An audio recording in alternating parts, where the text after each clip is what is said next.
Biar lambat untung asalkan tak kena scam. Simpan emas memang lambat untung. Tapi kalau kita tak menabung emas sekalipun, duit kita tetap akan habis.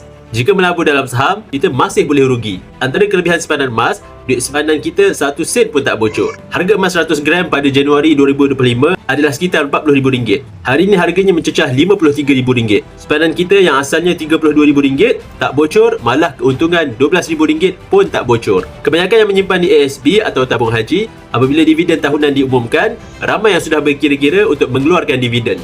Walaupun simpanan asal kita tak bocor dan kekal nombornya, tapi nilai duit kita semakin hari semakin rendah akibat kejatuhan nilai ringgit. Sebab itulah penyimpan emas lebih cepat kaya berbanding dengan yang menyimpan wang.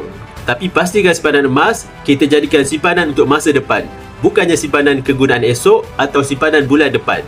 Atas saranan pakar kewangan Tuan Azizi Ali, simpan wang untuk belanja harian sebanyak 1 hingga 2 bulan belanja di bank, simpanan kecemasan 3 hingga 6 bulan pendapatan di ASP atau tabung haji, dan selebihnya simpan dalam bentuk emas untuk simpanan yang kita tidak akan gunakan dalam masa 2 tahun. Bagi yang berminat untuk memulakan simpanan emas bersama Public Gold, anda boleh isi beg biru dan saya akan hubungi anda dan saya akan bimbing anda sebaiknya.